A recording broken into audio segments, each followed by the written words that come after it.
कृष्णाय वासुदेवाय हरये परमात्मने प्रणतक्लेशनाशाय गोविन्दाय नमो नमः। हरे कृष्ण कृष्ण कृष्ण हरे हरे, हरे राम राम राम हरे हरे। बोली राधा श्याम सुंदर लाल की जय। समस्त सकल भक्तদের শ্রীচরণে আমি বারংবার প্রণতি জানাই। আজ আবার পুনরায় একাদশী মহিমা, একাদশী মাহাত্ম্য কথা বর্ণন নিয়ে আমি উপস্থিত হয়েছি। আমরা গেলবার নির্জলা একাদশীর বিষয়ে শ্রবণ করেছিলাম। জ্যৈষ্ঠ মাস শুক্লপক্ষ একাদশী, যেটাকে নির্জলা একাদশী বলা হয়। এবার আমরা আষাঢ় মাস কৃষ্ণপক্ষ একাদশীর কথা বর্ণন শ্রবণ করব। এই বিষয়ে ব্রহ্মবৈবর্ত পুরাণে খুব সুন্দর বর্ণন রয়েছে। যুধিষ্ঠির ভগবান শ্রীকৃষ্ণকে জিজ্ঞাসা করলেন, প্রশ্ন করলেন,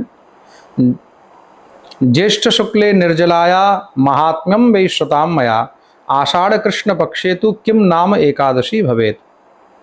हे प्रभु, हे जनार्दन, জ্যৈষ্ঠ মাসে শুক্লপক্ষের নির্জলা একাদশীর বিষয়ে তো আমি কথা শ্রবণ করলাম, কিন্তু আষাঢ় মাসের কৃষ্ণপক্ষের একাদশীর নাম কি, এই একাদশী কি নামে পরিচিত, বা এই একাদশীর মহিমা কি, সেটা আমি জানতে চাই, কৃপা করে বর্ণন করুন।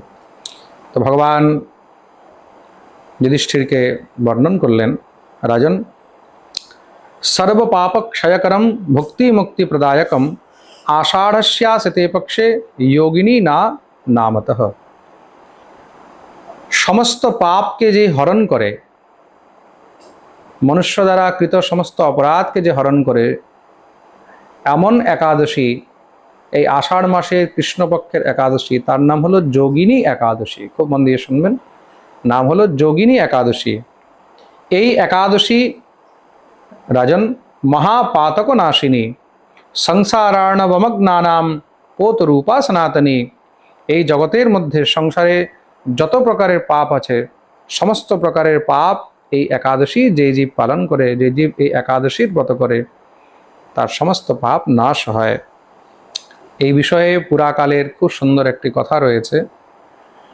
একসময় ধনপতি কুবের, যিনি অলকাপুরীর রাজা, সেই কুবের দেবাদিদেব মহাদেবের পরম ভক্ত।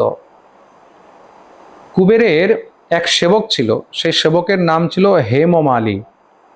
এই হেমমালী নিত্য মহাদেবের পুজোর জন্য নানা রকমের দিব্য পুষ্প ইত্যাদি অর্চন করে কুবেরকে এনে অর্পণ করতেন। কুবের সেই পুষ্প দিয়ে মহাদেবের অর্চন করত। সেই হেমমালীর এক অত্যন্ত সুন্দরী স্ত্রী ছিল, যার নাম ছিল বিশালাক্ষী। একদিন এই হেমমালী পুষ্প চয়ন করে যখন আসবে, গৃহের মধ্যে পুষ্প চয়ন করে নিয়ে এসেছে, এবার সেখান থেকে পুষ্প ইত্যাদি নিয়ে কুবেরের কাছে যাবে, সেই অবস্থায় নিজের রূপবতী স্ত্রীকে দেখে তার প্রতি এমন কামাসক্ত হয়েছে, সেই স্ত্রী তাকে নিজের কামিনী কৌশল দিয়ে নিজের প্রতি তাকে আকৃষ্ট করায়। তারা সেখানে প্রণয়বদ্ধ হলেন, বিহারে রত হয়ে গেলেন। দেখতে দেখতে সকাল থেকে মধ্যাহ্নকাল হয়ে গেল। এদিকে কুবের মহাদেবের পুজোতে বসে আছেন। দীর্ঘ সময় ধরে তিনি প্রতীক্ষা করছেন, হেমমালী আসবে, হেমমালী আসবে, পুষ্প নিয়ে আসবে, মহাদেবের অর্চন করব। দেখতে দেখতে মধ্যাহ্নকাল যখন ব্যতীত হয়ে যাচ্ছে, তখন কুবের খুব চিন্তিত হয়ে গেলেন। সেবকদেরকে ডেকেছেন, হেমমালী এখনো আসছে না কেন, তোমরা খবর লাগাও। তারা তখন গিয়ে দেখলেন যে হেমমালী নিজের স্ত্রী বিশালাক্ষীর সঙ্গে বিহারে রত হয়ে রয়েছে। সেই খবর যখন গুপ্তচররা এসে কুবেরকে দিলেন, কুবের শুনে সঙ্গে সঙ্গে অত্যন্ত ক্রুদ্ধ হয়ে গেলেন। সঙ্গে সঙ্গে সেবকদেরকে আদেশ করলেন, যাও হেমমালীকে নিয়ে আসো। সেই অবস্থায় হেমমালীকে যখন সেবকগণ সেখান থেকে নিয়ে আসলেন, হেমমালী সেই সেবক অত্যন্ত ভয়ভীত হয়ে কুবেরের চরণে পড়ে গেছে, কেন সেবা অপরাধ হয়েছে। স্ত্রী সঙ্গ সেটা অপরাধ নয়, কেন অপরাধ হলো সেবা। খুব মন দিয়ে শুনবে, তার স্ত্রী, নিজের স্ত্রীর সঙ্গ সে করতেই পারে, এটার মধ্যে কোনো প্রকারের কোনো দোষ নেই, কিন্তু সে যে সেবার দায়িত্ব নিয়েছে তার জন্য যে সেবা বাধিত হলো, সেই কারণে কুবের তার উপর অত্যন্ত ক্রুদ্ধ হয়ে গেলেন। কুবের তাকে অভিশাপ দিয়ে দিলেন, মূর্খ, তুই এক শারীরিক সুখের জন্য আজ মহাদেবের পূজায় বিঘ্ন ঘটালি, যা আমি তোকে অভিশাপ দিচ্ছি, তুই শ্বেতকুষ্ঠগ্রস্ত হয়ে যাবি, তোর শ্বেতকুষ্ঠ হয়ে যাবে, তুই মলিন হয়ে যাবি, বুদ্ধিহীন হয়ে যাবি। এই অভিশাপ দেওয়াতে সঙ্গে সঙ্গে সে শ্বেতকুষ্ঠগ্রস্ত হয়ে যায়। আর বনে বনে জঙ্গলে জঙ্গলে ঘুরে বেড়াচ্ছে। বনে বনে জঙ্গলে জঙ্গলে ঘুরতে ঘুরতে সেই শ্বেতকুষ্ঠের কারণে অত্যন্ত কষ্ট পাচ্ছে। না রৌদ্রে দাঁড়াতে পারে, না ছায়ায় দাঁড়াতে পারে, না ঘুমাতে পারে। ঘুরে ঘুরে কষ্টে কষ্টে কষ্টে কষ্টে হিমালয়ের সেই জঙ্গলের মধ্যে ঘুরতে ঘুরতে একদিন এক ঋষির আশ্রমে গিয়ে উপস্থিত হলেন। সেই ঋষি অন্য কেউ নয়, তিনি ছিলেন মার্কণ্ডেয় মুনি। মার্কণ্ডেয় মুনির আশ্রমে গিয়ে সেখানে মার্কণ্ডেয় মুনির শ্রীচরণে প্রণাম জানালেন। মার্কণ্ডেয় মুনি তার দিকে যখন তাকিয়েছেন, দেখে মনে খুব দয়া হলো। কে তুমি? সে নিজের পরিচয় দিল, আমি যক্ষাধিপতি কুবেরের সেবক, নাম হলো হেমমালী।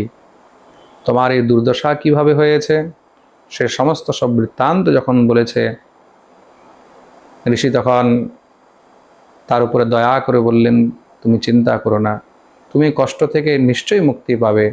সে কাঁদতে কাঁদতে ঋষির চরণে প্রার্থনা করলো, প্রভু আমাকে যা উপায় হয়, যেই রাস্তা হোক, কৃপা করে আপনি বর্ণন করুন। যেই কোনো যোগ সাধনা তপস্যা যার প্রয়োজন আছে আমি সব করব, কিন্তু আমাকে এই কষ্ট থেকে মুক্ত করুন।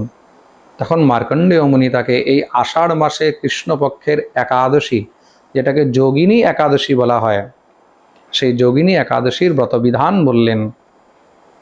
যাও তুমি গিয়ে এই যোগিনী একাদশী ব্রত পালন করো, এর দ্বারাই তুমি এই সমস্ত কষ্ট থেকে মুক্ত হবে। তখন সেই হেমমালী ঋষির আদেশ পালন করে আষাঢ় মাসের কৃষ্ণপক্ষের এই যোগিনী একাদশী ব্রত পালন করলেন।